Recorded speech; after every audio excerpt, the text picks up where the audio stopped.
everybody. We are here live at What's Your Story? And I'm your host, Carrie Rowan. I'm super excited to be here with you today. And what do we do here at What's Your Story Live? Well, we talk a little bit about my book, Tell a New Story. And why is it important to tell a new story? Because when we take a look at the stories that we tell ourselves and others, we can find a way to release the negative ones, the ones that don't really serve us, the ones that we've been probably telling for years and years and years, and nobody really wants to hear anymore anyways, not even ourselves. So this story gives you 5 simple steps that you can follow. I teach you how to release these stories. And when you can learn to release these stories and let them go, the ones that no longer serve you, you can allow more joy to come into your life. And let me tell you, friends, that is the reason why we're here, is to live with more joy. And that is what this book is all about. And the cool thing about this book is for each of the 5 steps, I have created a special meditation just for that step. So after you do and you read the chapters within that step and you do the exercises, there's a meditation that will really help ground you and integrate the work that you're doing and the self-discovery and the awareness that you're coming into focus with. And each of these 5 meditations are built specifically for the 5 steps in my book. So I'm super excited. This book is interactive, and you might be thinking, well, how on earth are there meditations in here? There's no CD or anything. But here is the cool thing, modern technology, QR codes, which the funny thing, I released this during the pandemic, which was really never my intent. It just worked out that way. But it ended up being perfectly what the world needed to hear. And inside my book are these really cool QR codes. See that? We all know what they are now, right? And that's how you'll get the meditation. So this is the meditation for step 1. And you just swipe your device over it and boom, the meditation comes up and you listen to it at that appropriate point in the story. So it really helps connect the readers with the material on a lot of different levels. It's multi-sensory, if you will. And also inside the book are my personal songs, my original songs. So if I'm telling a story about my life and which is what I do, I share my personal stories so that I can show you how I changed them, what my story was, and then how it wasn't serving me and how I changed that. So I really reveal a lot of my personal, entanglements, if you will, and issues that I had to go through and stories that I was wrapped around. And so I show you how to move through those, right? And because we're all just a reflection of each other, and by me sharing my personal stories, you can see yourself in my stories, and you can see yourself moving out of your stories that don't support you. And that's how this work works. The work works. And it's super fun, and I love this work because once you become aware of this and how it all flows and how these stories operate in your life and how they've been serving a nice purpose for you, it's easier to let them go. And it's super cool because once you start catching those stories and you become aware of them, you can't go back to not being aware of them, which is really, really awesome. And it's really impactful. So that's what we talk about here. And today I just want to talk a little bit about something I talk about in my book. And it's the concept that our problems are our gifts, right? And our problems are a gift. How is that even possible, you might ask me? And people do ask me. And in my book, I talk about it in terms of polishing up our pearls, right? Like pearls are, when life throws you those slimy oysters, you got to get in there. You got to dig in, the oysters being the disgusting problems and the things that come your way that you got to muck through. You got to get through the muck. You got to weed through it because you got to find those pearls in that muck, right? That's the thing with the oyster. You got to get in there. You got to dig in there. And then when you find it, it doesn't even look that good. You need to polish it up, right? And I use the example of a lot of the songs that came from my first album and many of my albums. My songs and the way I write come from a very deep place inside of me, usually through an experience that somehow, wounded or impacted me greatly, positively or negatively. So that's where my inspiration comes from.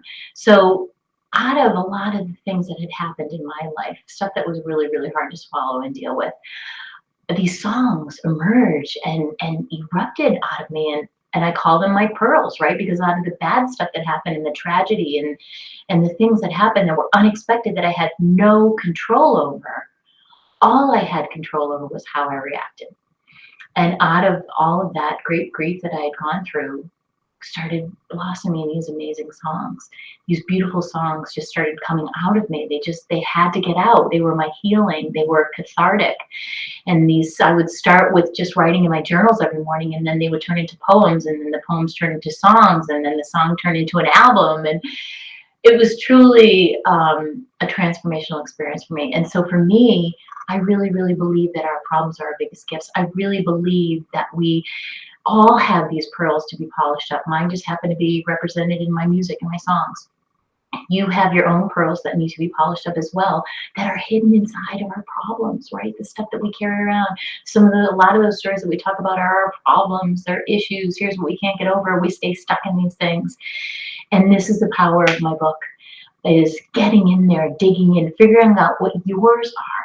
You come along with me on this journey, and I take you through a series of exercises at the end of each chapter, and we dig into what your stories are. And when we can shift our gaze, we can shift our perspective just a little bit to try to look at our own stories with it through a different lens, then our whole life can change dramatically.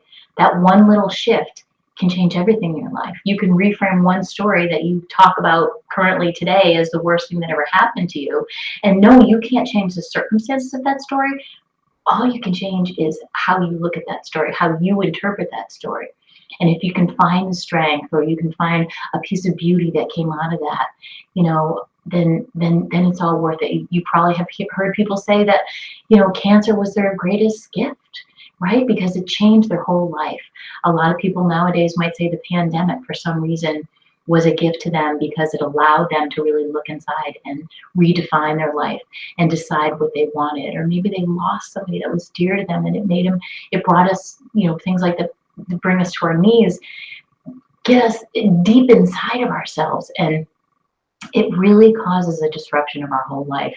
And we can really start to look at things differently, from a different lens, to figure out what it is that we really want. So another example of polishing your pearls, or something good coming out of something bad. And Tony Robbins, I love the way he phrases it. He often says, life is not happening to you.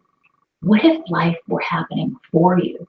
What if all these things that we call obstacles and roadblocks and problems were really just gifts in disguise? And that's what I want you to think about.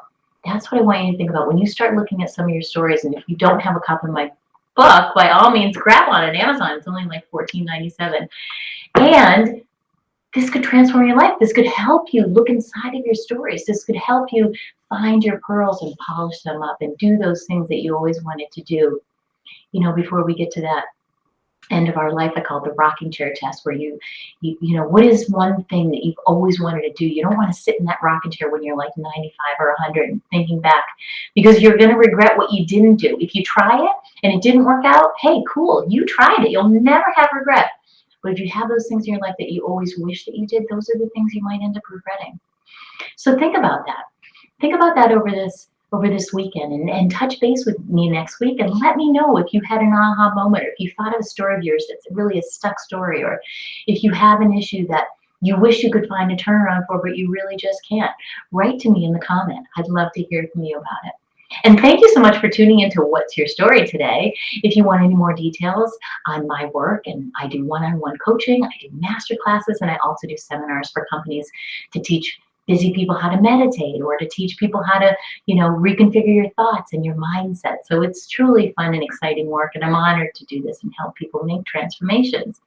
But before we go, I wanted to show you a really quick little energy medicine move. Last week, I showed you the K27, this tapping point here. Today, I want to show you the next one in the series of 3 thumbs that Donna Eden has described. And this is the thymus. This one, I use my whole fist, and I'm thumping really in the center of my sternum, right? Right here in the center of my chest. This is kind of like the Tarzan tap, right? And this is so powerful. This will bring you great vitality and strength, and it will stimulate your energy system and your immune system, because the thymus is actually a little gland that's associated with your immune system that actually triggers T cells in your body, which are like our little armies that fight things that come in. So this is a great one, especially because next week we're going to be around more people, right? So what a great time to boost our immunity and get those T cells going and get ourselves feeling more stronger, and increase your strength and boost your immune system. So try this one and combine the two. If you want to do the K27 from last week with the thymus this week, those are 2 taps. And next week, I'm going to show you the 3rd one in that series. So stay tuned. Come back. I'm trying again on Fridays because it seems to be a good time for people. So sign in with me next Friday. Just go to Facebook Live, go to my page, leave a comment, let me know what worked for you. And above all, just remember, it's never too late to live your best story. Thank you so much for tuning in, and bye for now.